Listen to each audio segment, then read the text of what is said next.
El ingeniero Braulio Cabrera Valle de Quiplex. Braulio Cabrera Valle es ingeniero agrónomo con especialidad en parasitología agrícola por la Universidad Autónoma Chapingo. Fue investigador titular en el INIFAP, en el campo experimental de Ensenada, Baja California, en el área de fitopatología. Ha sido representante de investigación y desarrollo en México de empresas europeas donde contribuyó con el desarrollo y posicionamiento del portafolio de nuevas moléculas para hortalizas, frutales y cultivos extensivos. Desarrolló ensayos de residuos de plaguicidas para la exportación de muestras experimentales de cultivos bajo ensayos de buenas prácticas de laboratorio hacia los Estados Unidos. Actualmente, el ingeniero Braulio Cabrera Valle se desempeña como representante de investigación y desarrollo en el noroeste de México para Quiplex. Nuestro ponente de hoy impartirá la conferencia Aceites esenciales, sus cualidades y modo de acción contra plagas en campo y sistemas protegidos. Adelante.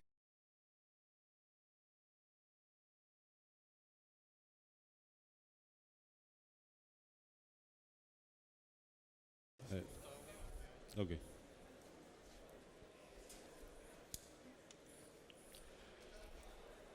Pues vamos a iniciar con la conferencia que me ha tocado impartirles en esta ocasión. El tema, como se enuncia ahí, es aceites esenciales, sus cualidades y modos de acción contra plagas en campo y sistemas protegidos. Como bien sabemos, las plantas tienen infinidad de sustancias químicas que normalmente utilizan para su defensa, como mecanismo de defensa contra plagas y enfermedades. A través de los años, la evolución los ha proveído de estas armas para reaccionar contra el ataque de patógenos y de herbívoros, que son las plagas fitófagas.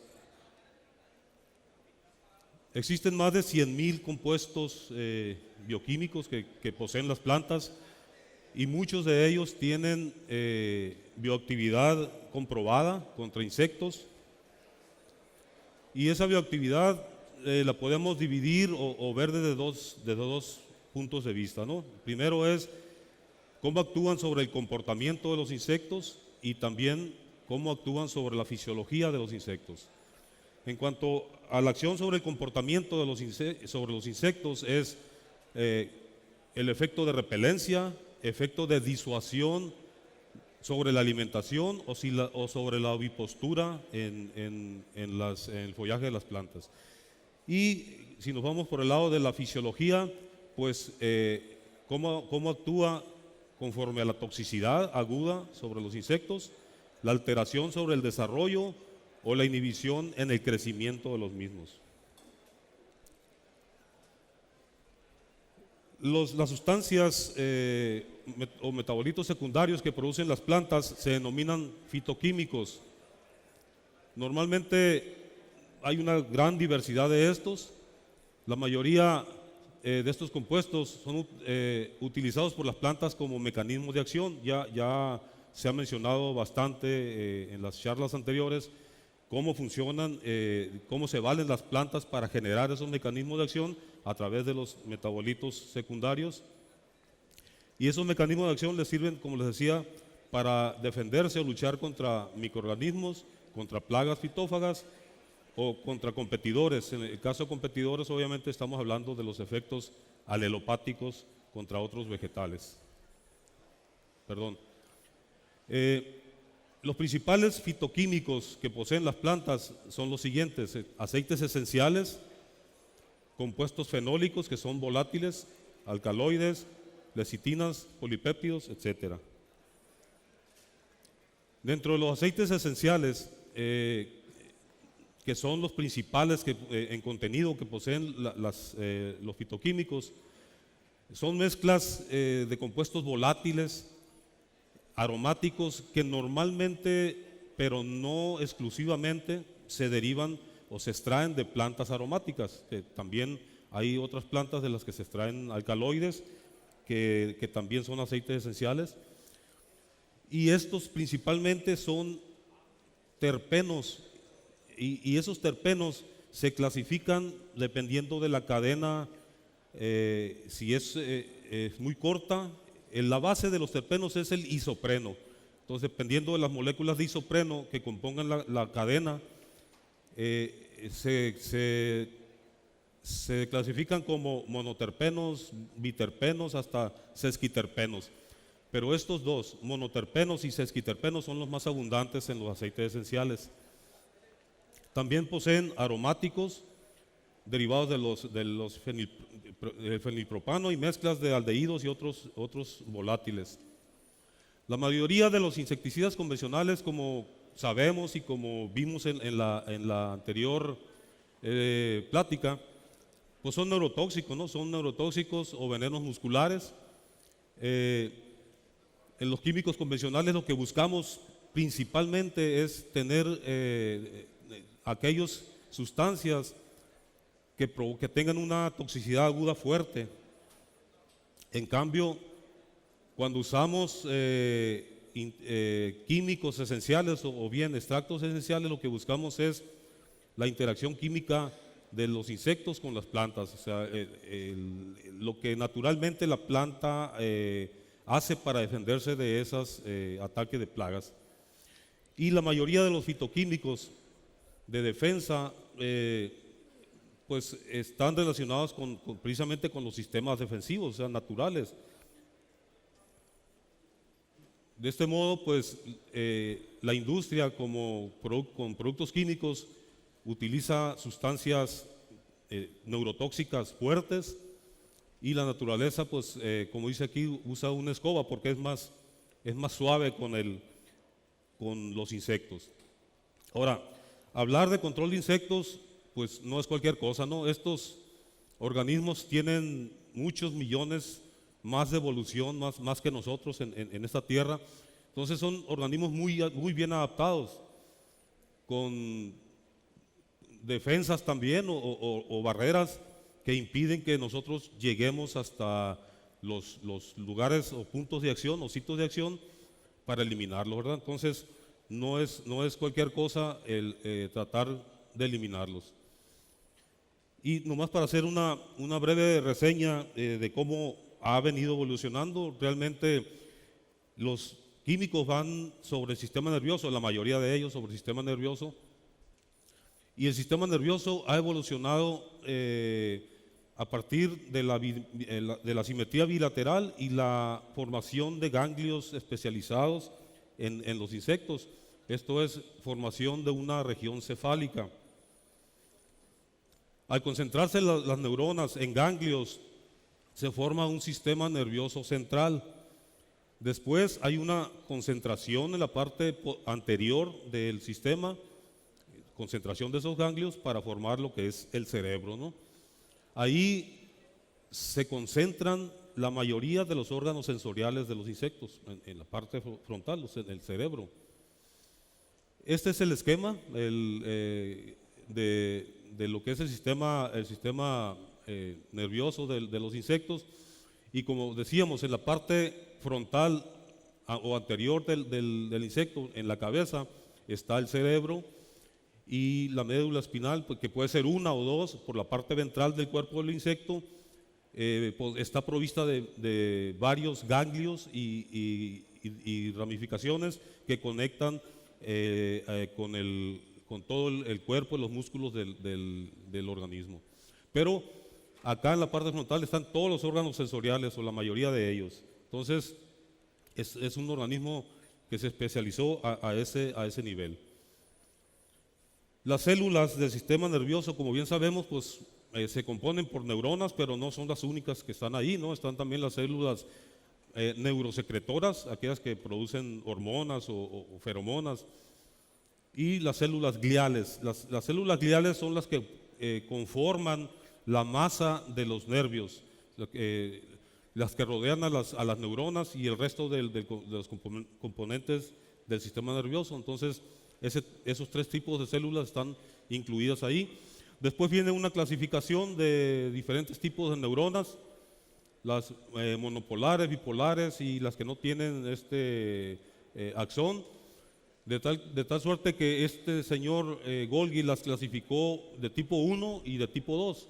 Tipo 1 con axón, con un axón, y tipo 2 sin axones.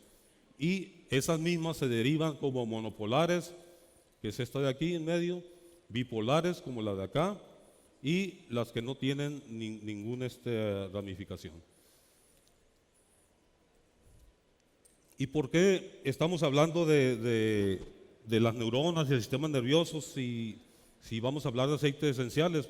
Aquí lo que quiero yo es poner en preámbulo la comparación de cómo actúa un químico, un neuroquímico, un neurotóxico, y cómo actúan los aceites esenciales, que se ha descubierto últimamente que también actúan sobre ciertos neurotransmisores que poseen los insectos.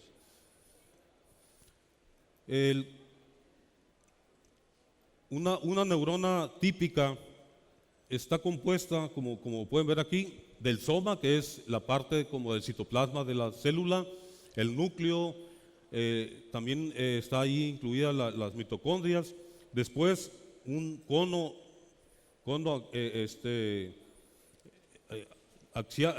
el cono axónico y el axón, que es por donde se transmite, al final de cuentas, el impulso nervioso. Y la célula está rodeada por muchas ramificaciones que se llaman dendritas en la parte presináptica, donde se reciben los impulsos, y postsináptica, donde la va a transmitir a otras células o a otras neuronas. Los mensajes químicos en los insectos, yo les mencionaba hace un rato, pues ya sabemos que tienen neurotransmisores conocidos como acetilcolina, otras aminas biogénicas, donde están la dopamina, la octopamina, la serotonina y la histamina. Y esta que está aquí, octopamina, es un neurotransmisor muy interesante que normalmente los neurotóxicos o los químicos insecticidas o acaricidas no actúan sobre este neurotransmisor, normalmente es sobre la dopamina o sobre el GABA o sobre otros neurotransmisores, pero vamos a ver también por qué resalto esta octopamina. También se clasifican como neurotransmisoras, como estamos viendo aquí, como neuromoduladoras y neurohormonas. Esos están relacionados, las neuromoduladoras, como para influir sobre la apertura o cierre de los canales de calcio en la sinapsis, y estos otros como hormonas tal cual. Este es el esquema típico de la sinapsis en un sistema nervioso. ¿Cómo se da? Si ustedes recuerdan, primero hay un estímulo sobre la célula nerviosa, se sintetiza el neurotransmisor, después se almacena ese neurotransmisor en lo que son las vesículas sinápticas, que son estas esferas que están aquí. Ahí va encerrado el neurotransmisor.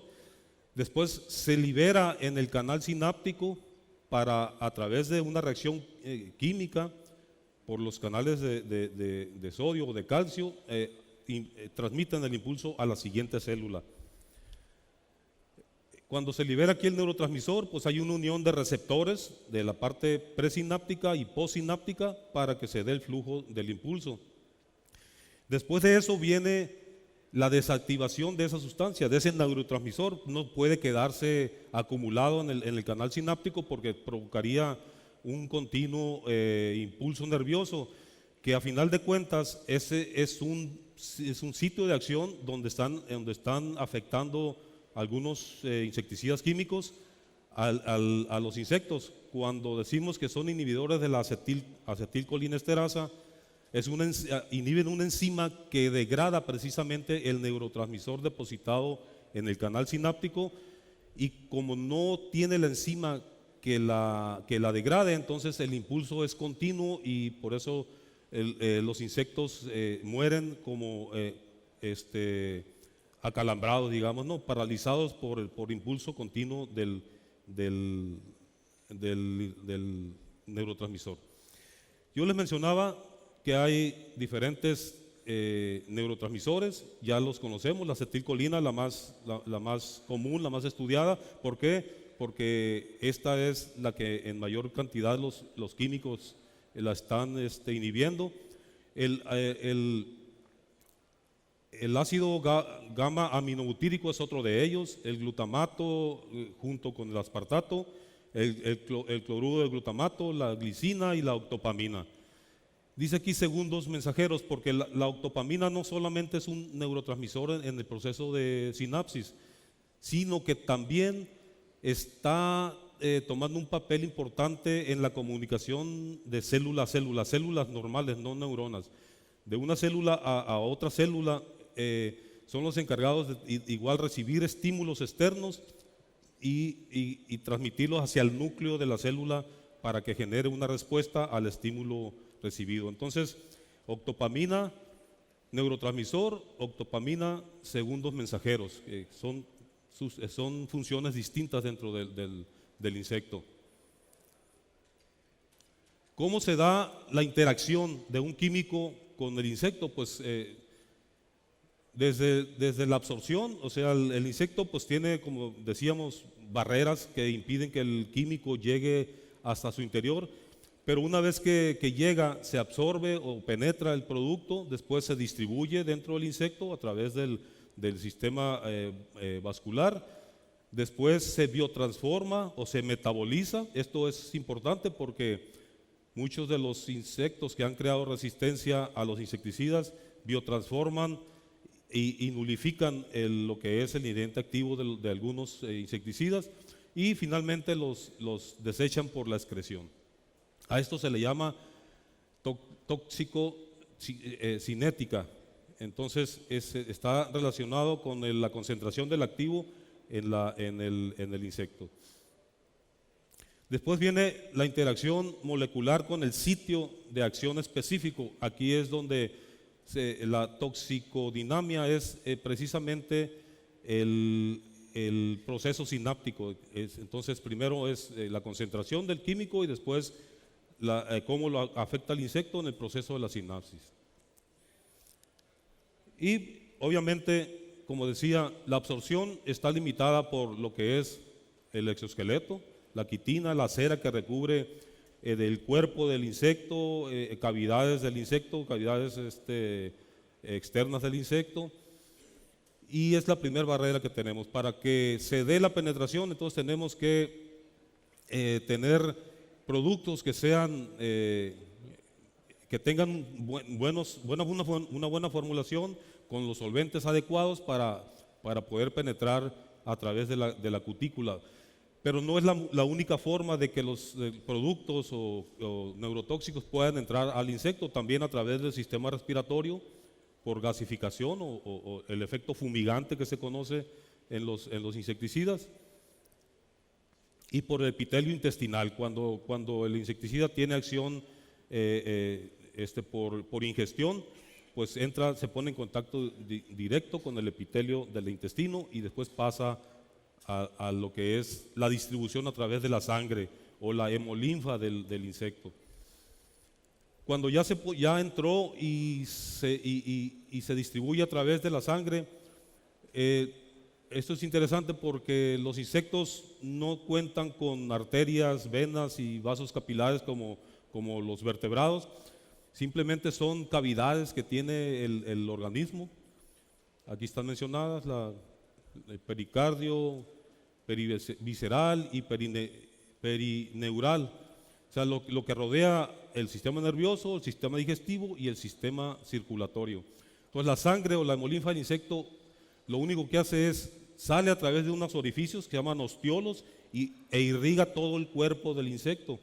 Después vuelve al corazón, que es esta parte realmente es el corazón del insecto, todo el tracto que está en la parte abdominal, y y lo que son las patas, las alas y las antenas tienen aparatos específicos, especializados, que ayudan a bombear la sangre a esas partes del cuerpo del insecto. Después que entró, pues viene lo que mencionamos, la biotransformación, y esa puede finalizar en un aumento de la polaridad del neurotóxico, que facilita que facilita la excreción del producto, o sea, lo hace más polar y lo transforma para excretarlo y degradarlo y excretarlo posteriormente. Disminuye la probabilidad de contacto con los receptores. Una forma de resistencia a los insectos es modificación del sitio de acción, y parte de eso está incluido en los procesos metabólicos para desintoxicarse de los químicos. Puede disminuir también la toxicidad por detoxificación o bien puede biotransformarlo para hacerlo más tóxico. Hay algunos productos que el insecto los ingiere y una vez que están dentro se transforman en un metabolito que es finalmente el que los va a eliminar, ¿verdad? No en sí la sustancia que aplicamos desde el principio. ¿Y cómo se eliminan a final de cuentas? A través de la excreción. Y la excreción se da en los tubos la separación de la orina y de las heces fecales se da en los tubos de Malpighi y el recto del insecto, ¿no? Por dos procesos principalmente: una remoción poco selectiva de los tóxicos y sustancias que está ingiriendo el insecto, y después como una retamizada, ¿no? Una reselección que ya es más específico para ir sobre los productos que finalmente va a desechar. La mayoría de los insecticidas naturales provienen de extractos de plantas o bien de organismos aislados de la naturaleza. Los extractos de plantas naturales son reconocidos por las plantas tratadas sin ningún rechazo, es decir, estamos aplicando un extracto de una planta en otra planta para matar una plaga. Entonces, el efecto sobre el cultivo normalmente no es dañino para el cultivo, ¿no? Estas sustancias son fotodegradables, o sea, 24 horas, algunos 48 horas, otros hasta 4 días pueden durar en la planta y el sol las va a degradar. Si se acuerdan, muchos de los componentes de los aceites esenciales son sustancias aromáticas o volátiles que la temperatura las va a degradar. Entonces, no dejan residuos tóxicos en el cultivo. Ahora, en comparación con los aceites minerales, ya se mencionó hace un momento cómo actúan los aceites minerales con respecto a los extractos o aceites esenciales. Los aceites minerales pues constituyen un grupo de productos que se usan como insecticidas, que lo que hacen es cubrir el cuerpo del insecto asfixiándolos, o bien cuando está cubierto el cuerpo del insecto a través de la temperatura ambiental provoca ciertas fisuras en la cutícula del insecto y entonces el insecto se deshidrata.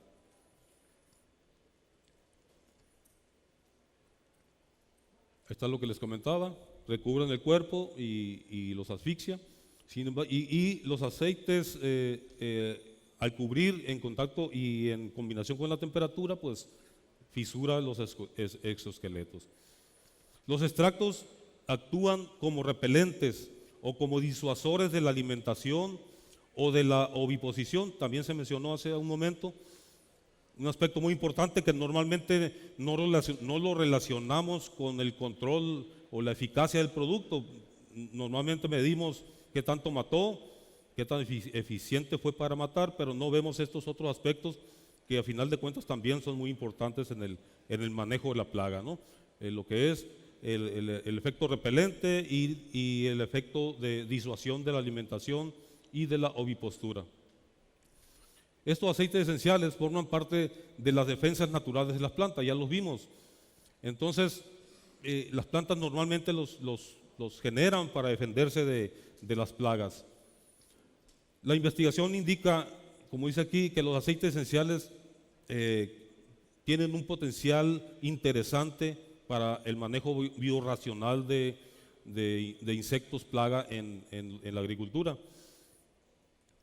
Por lo tanto, se determinó que la combinación de una de una variedad de distintos aceites esenciales están funcionando sobre un proceso específico del insecto, o sea, todos están relacionados, la mayoría de los aceites esenciales, en cómo matan al insecto. Y ya se mencionó ya mencionamos aquí también que son muchas formas, podemos hablar que es de multisitio porque puede actuar como fumigante, por contacto, por ingestión, pero también como un neurotóxico. Ya les mencionaba que los insectos, los invertebrados en general, poseen este neurotransmisor y son los únicos que lo poseen, y es ahí donde están enfocándose ahora en la investigación para la generación de alternativas biológicas o mejor dicho botánicas para el control de los insectos, ¿no? Interrumpir lo que es la síntesis de la octopamina. Esa es la figura de la octopamina, y se fijan, estos aceites esenciales son muy semejantes a la estructura química de la octopamina.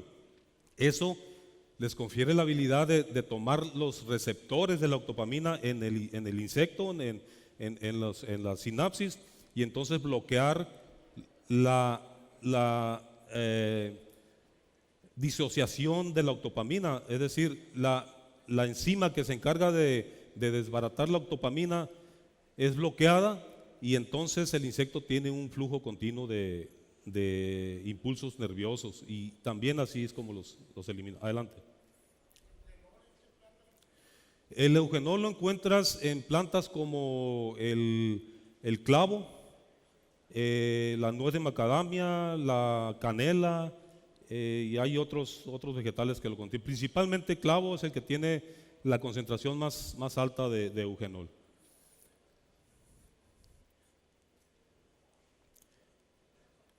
La octopamina, como decíamos, es un neurotransmisor clave en lo que es el insecto.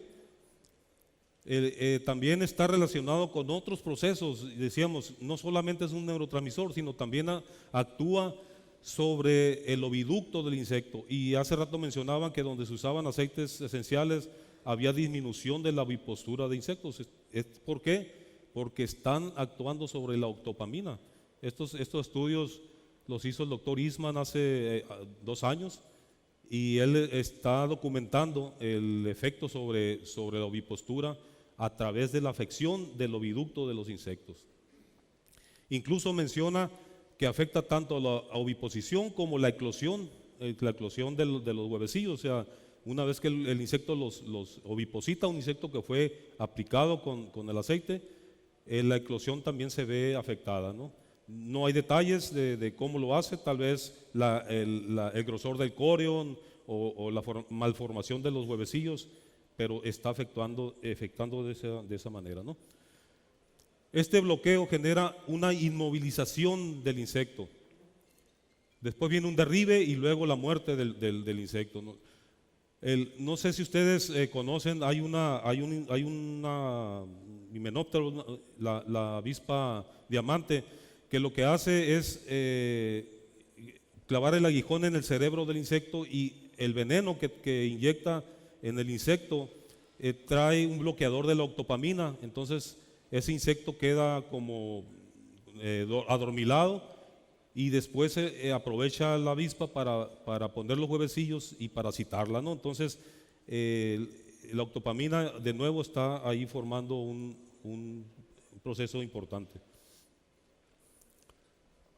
La octopamina finalmente actúa como la adrenalina en los vertebrados, ¿no? Es como un neurotransmisor excitatorio. Entonces cuando la eliminamos o la bloqueamos, hace que se relaje el insecto.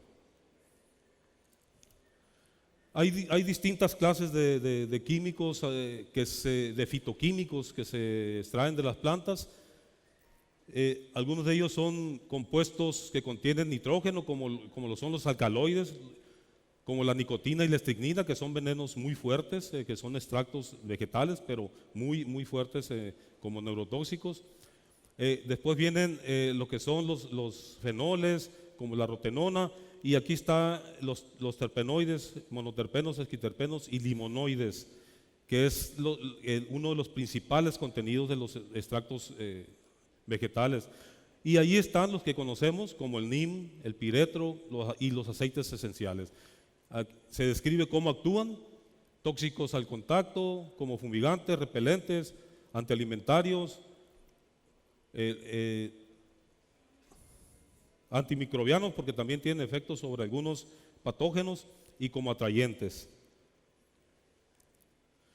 Entonces nos hacemos la pregunta: ¿es necesario que los insecticidas botánicos maten a las plagas? Pues, puede ser no, puede ser sí, pero lo importante es que estamos afectando al organismo plaga de tal forma que si no llegamos a matarlos, alteramos su fisiología, alteramos su comportamiento, y eso lo hace más susceptible a los agentes bióticos y a los agentes abióticos. El doctor Eastman en su investigación hizo, pues, para corroborar qué tanto afectaba a los enemigos naturales de las plagas, hizo un ensayo donde probó pues una cantidad enorme de extractos de plantas africanas comparado contra un insecticida convencional y agua de la llave, ¿no? Entonces él midió después de la aplicación cuántos artrópodos había por metro cuadrado. Había artrópodos como arañas, sírfidos y coccinélidos, ¿no? Entonces obviamente el agua de la llave pues no mató a ningún insecto, y algunos extractos bajaron la población muy levemente comparado con el químico, ¿no? Un químico que no es específico. Entonces bajó la población del químico, y el nivel que realmente que está bajando la población de insectos benéficos no es tan significativo, de tal manera que la población vuelve a crecer muy pronto en el cultivo, ¿no?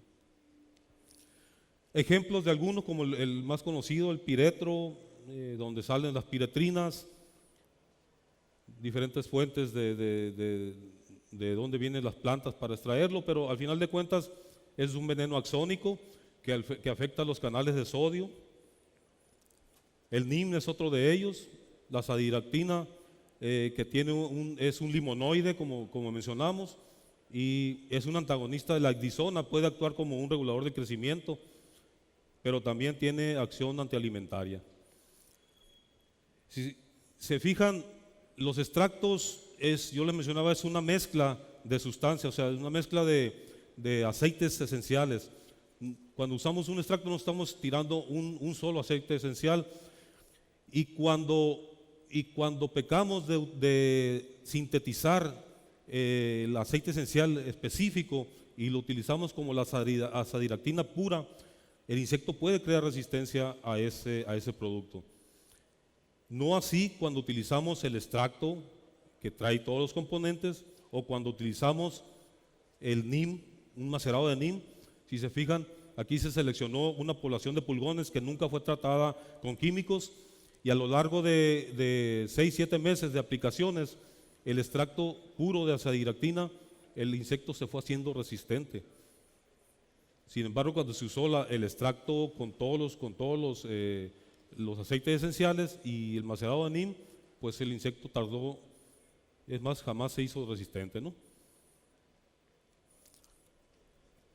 Sabemos que los aceites esenciales son muy antiguos, se usan desde hace mucho tiempo en el negocio de las fragancias, de los alimentos aromáticos, pero sus ingredientes son principalmente monoterpenoides y sesquiterpenoides.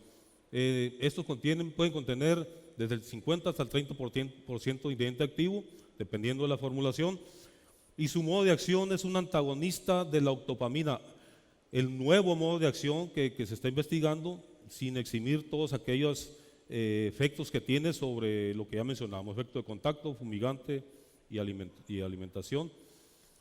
La octopamina es otro de ellos, un neurotransmisor. Entonces, ¿cómo mata a los insectos? O sea, la acción del plaguicida es por contacto, causa derribo, por efecto fumigante o efecto disuasivo de la alimentación o bipostura o como repelente. El objetivo son insectos y ácaros, insectos de cuerpo blando principalmente. Sabemos que puede controlar larvas del lepidóptero en primeros instares, larvas que están expuestas porque son de contacto, y generalmente la dosis letal oral que se ha definido para estos extractos vegetales o aceites esenciales va entre 800 y 3000 miligramos por kilogramo. Son bastante inocuos, pero ya formulados, la dosis letal puede llegar a 5000 partes miligramos por kilogramo, ¿no? Más inocuos todavía con una buena formulación. El efecto, a final de cuentas, puede causar síntomas como parálisis del insecto, convulsiones del insecto, pero estos síntomas al final se suman para darnos lo que es la mortalidad de la plaga, ¿no? Esto es para corroborar que la octopamina está teniendo una función importante en el insecto. Se probó diferentes aceites esenciales en la cucaracha y se midió la cantidad de octopamina que había con cada uno de ellos. El testigo siempre tuvo mayores muy altos de octopamina, y donde entraron los aceites bajó el nivel de octopamina. Entonces el neurotransmisor está ahí presente. ¿Cómo funcionan en el mundo real? O la pregunta es si funcionan o no en el mundo real. Pues la verdad es que sí. Se usan contra insectos de cuerpo blando, como ya mencionamos, contra ácaros, en agricultura orgánica o convencional, y especialmente efectivo contra trips. Son usados en rotación con otros productos orgánicos o químicos. Pueden ser empleados como una mezcla de tanque o como una rotación en el manejo de las plagas, y actúan como un agitador o un potenciador. Este es un detalle interesante también, porque si ustedes recuerdan, el butóxido piperonilo pues se empezó a usar cuando los piretroides, los insectos hicieron resistente a algunos piretroides, y el butóxido potencializaba a esos piretroides. Estos aceites esenciales tienen ese efecto también en algunos insecticidas, ¿no? Los potencializan. Y aquí se puede ver extracto de romero y menta en dosis diferentes, una dosis moderada, una dosis alta, y después mezcla con un químico, con imidacloprid para el control de paratriosa. Los extractos puros, pues este es antes de la aplicación y 3, 10, 17 y 24 días después de aplicados. ¿Cómo fue evolucionando el control? Con la dosis baja, la dosis alta. Se fijan las barras al final del conteo. La dosis más baja funcionó muy bien para paratriosa, la dosis alta quedó un poquito arriba, pero después vienen las mezclas. La mitad de la dosis del extracto contra la dosis completa de imidacloprid. La barra verde, buen control de paratriosa, y después al revés, la dosis mediana del extracto contra la mitad de la dosis del imidacloprid. También excelente control. Entonces, dos aspectos importantes: puede potencializar el efecto del químico, pero también nos está ayudando a bajar la carga química en el cultivo, ¿no? Porque estamos usando dosis un poco más bajas del químico en este caso. En ese mismo ensayo se midió lo mismo para el arador de los cítricos, y la tendencia fue similar, ¿no? Antes de aplicar y hasta los 24 días después de aplicado. Cómo se comportaron solos los extractos en diferentes dosis y en mezcla con el químico, la misma, la dosis media del extracto con la dosis normal del químico, la barra verde, excelente control, y la dosis baja del del extracto con la dosis media o la mitad de la dosis del químico, un control total de la plaga, ¿no? De nuevo corroboramos ahí lo que es la acción de potencialización del efecto. Algunos otros ensayos que se han hecho con, por ejemplo, espinosal a la dosis normal contra trips, y el extracto de romero con el extracto de menta, el control comparado con el testigo, muy buen control del trips. El espinosad pues, nos dio este control, y la mezcla realmente igual que si estuviéramos utilizando la dosis total de espinosad, pero a mitad de la dosis del químico, bueno, del espinosad en este caso, y mitad de la dosis de lo que es el extracto. Entonces, tenemos un control semejante a la dosis del específico. Algunas preguntas destacadas que ya habíamos mencionado: los componentes volátiles de los aceites esenciales están afectando o nos están ayudando en cierto modo para el control de la plaga. El efecto ese repelente nos ayuda, no nos ayuda, contribuye a la eficacia en campo. Pues existe evidencia de que sí, ¿no? Lo que ya vimos de los trabajos del doctor Eastman, de que son detalles que no podemos medir en el campo, pero que se ve a final de cuentas en la eficacia porque disminuimos la oviposición de moscas blancas, de ácaros en el follaje, y porque tenemos efecto de repelencia. Eso también es algo interesante, ya se ha mencionado en las otras pláticas. En los últimos 30 años se ha estudiado mucho lo que son las cadenas tritróficas. Varios estudios han examinado los efectos de los volátiles de las plantas sobre los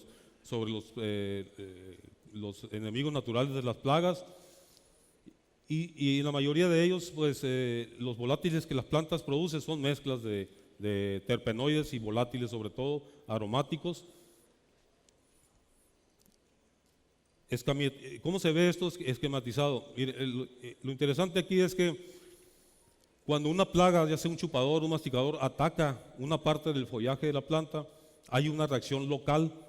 Esa reacción es, la planta genera elementos volátiles, terpenoides, limonoides, etcétera, que hacen no para controlar la plaga en este caso, sino para atraer a los enemigos naturales de la planta, de la plaga. Y luego, esa es una emisión local. La planta también tiene la capacidad de sistémicamente hacer una emisión en el resto de la planta. O sea, el estímulo de la plaga está aquí y la planta produce volátiles en esta región, pero en el resto de la planta también. Entonces la planta está protegida porque está atrayendo a los enemigos naturales de la plaga específica que está atacándola, ¿no? Esto es un ensayo que se hizo para verlo, la cuestión de la repelencia. Se trataron algunas plantas con aceite de romero al 1%, y después se cortaron cilindros y se pusieron juntos, el cilindro tratado contra el cilindro sin tratar, y se midió qué tanto los ácaros se movieron de un lado a otro, de la planta infestada con ácaros a la que estaba tratada. Si se fijan, la población hasta después de las 12 horas después de aplicado, casi ningún ácaro había migrado de la parte de la planta sin tratar a la planta tratada. Eso es un efecto de repelencia. Al final, 24 horas después, a una media más o menos, pero nunca toda la población de la planta tratada se fue hacia, de la planta sin tratar, emigró hacia la parte tratada, ¿no? Entonces, el efecto de repelencia está evidenciándose en ese ensayo. Con respecto a la ovipostura en mosca blanca, igual, aceite de romero al 1%, se hizo un ensayo donde se aplicó y se midió qué tanta ovipostura había de mosca blanca en la zona tratada y en la zona sin tratar. La ovipostura de mosca blanca disminuyó seriamente en la parte que estaba tratada con los extractos. Otro ensayo referente a repelencia, ¿no? Lo mismo, se trataron plantas de frijol y otras sin tratar.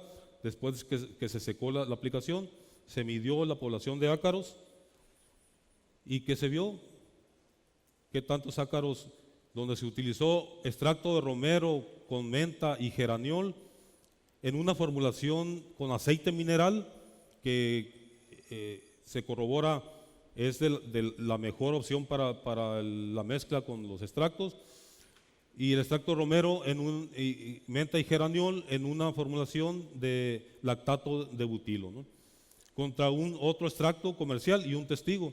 la evolución, 24 horas, 48, 72 horas después, el testigo sin aplicar, población de ácaros. El romero, menta y geraniol en base a aceite mineral, la población más baja de ácaros. Y así se movió el resto de los tratamientos. Como conclusiones, ¿qué podemos mencionar? Utilizarlos temprano en la temporada del ciclo del cultivo, cuando la presión de la plaga sea baja, porque son productos que actúan diferente a los químicos. Se pueden emplear en rotación para mitigar lo que es la resistencia, o como mezclas de tanque para ayudar a agregar distintos modos de acción sobre la plaga. Digamos que a mitad de la temporada puede usarse la rotación o la mezcla. Y bajar también la carga química de algunos productos químicos que son costosos, ¿no? Como ya vimos, podemos en cierto modo manejar la dosis del químico utilizando el aceite esencial para potencializar el efecto sobre la plaga. Entonces bajamos carga química, bajamos costo de productos.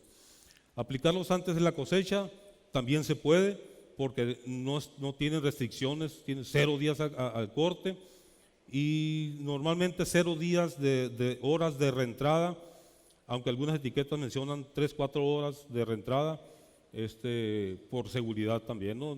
Más que nada por la concentración de los aromas que quedan en el cultivo. Y como residuos químicos no quedan en la cosecha, realmente son productos que no están cuestionados por EPA, no requieren de un registro EPA. Entonces son libres para la exportación. La vida residual en la planta es corta, aumenta la compatibilidad con enemigos naturales. De hecho, si se fijaron en la plática, dice que atrae a los polinizadores, a los benéficos. Aparte, los efectos modificadores de la conducta también tienen un buen aporte al control de la plaga, al manejo de la plaga, por la repelencia y la disuasión sobre la alimentación y disuasión sobre la ovipostura. Y de esa manera protegemos al producto evitando residuos tóxicos. No son una panacea, ya vimos que se han usado durante mucho tiempo, simplemente son herramientas que podemos utilizar, como decíamos, en mezcla, en rotación, tanto en agricultura orgánica como en agricultura convencional. Entonces, nos pueden ayudar a abaratar costos y también a hacer más eficientes los productos. Adelante.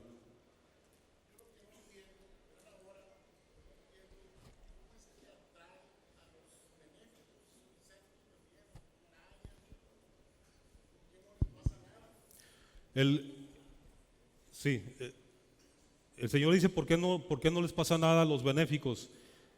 ¿Y por qué sí mata a las plagas? ¿Y por qué sí los atrae a los benéficos? Hay insectos, arañas, hay inclusive plagas que controlan, y insectos o ácaros benéficos que pueden matarlos. Pues, o sea, sí.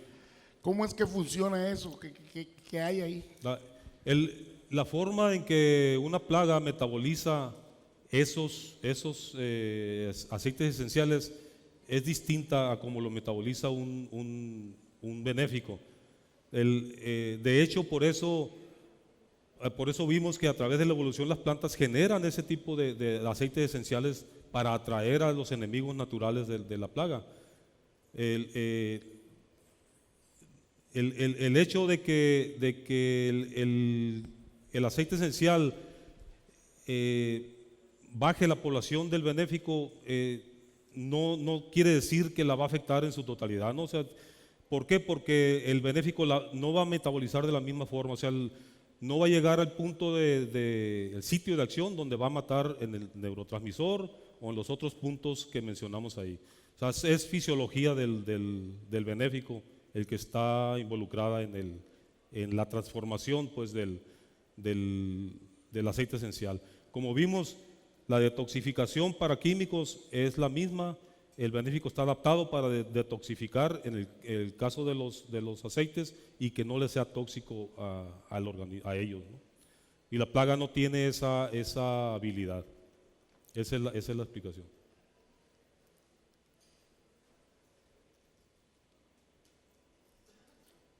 Y pues nada más para recordar que natural no es igual que seguro, ¿no? Porque si recuerdan, pues y este son extractos de plantas también, pero son venenos muy potentes, no muy fuertes.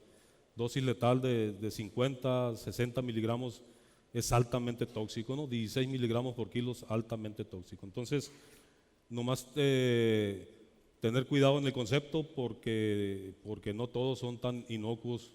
Estos son muy buenos, obviamente, pero hay que saber manejarlos también cuando se use para el fin que están diseñados. No sé si tengan alguna pregunta.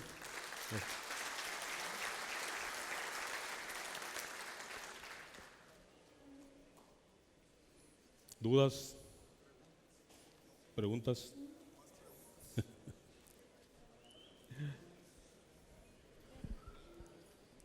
Acá hay una pregunta. Bueno.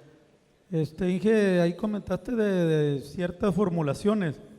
¿Se generaría algún problema de pH?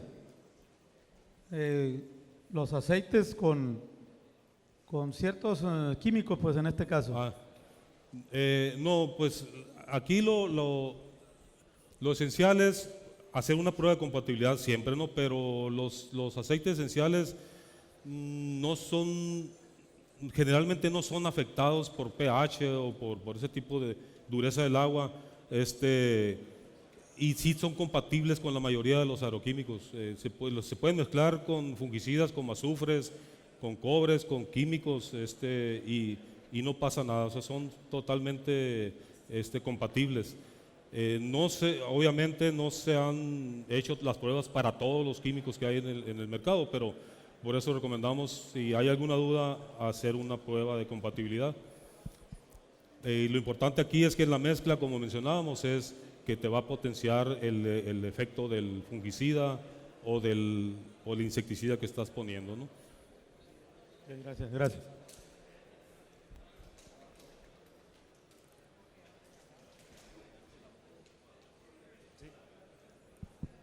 Yo tengo una pregunta relacionado a cómo se garantiza la composición de en los aceites esenciales a la hora de trabajar con extractos. ¿Cómo garantizas tú la concentración del aceite esencial, que es el que tiene el mecanismo de acción contra el insecto? Si sabemos que en las plantas las concentraciones de estos aceites esenciales específicos cambian de acuerdo a las condiciones ambientales, a ataques de plagas o enfermedades. ¿Cómo garantizar que en ese extracto donde traes toda esta mezcla, mínimamente los que tienen el efecto inhibidor siguen estando presentes y siguen teniendo su acción insecticida? Sí.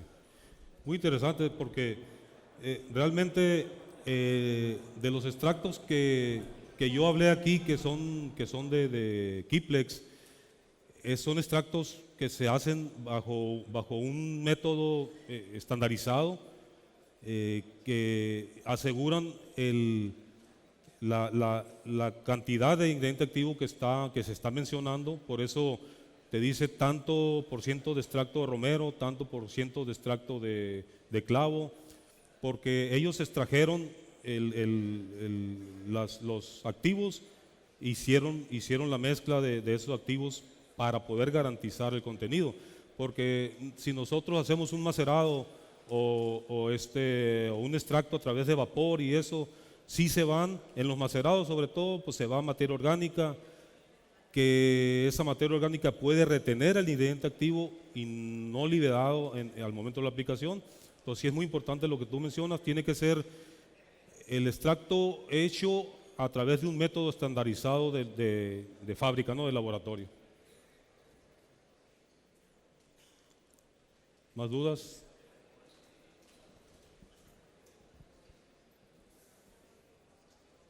Bien. Muchas gracias.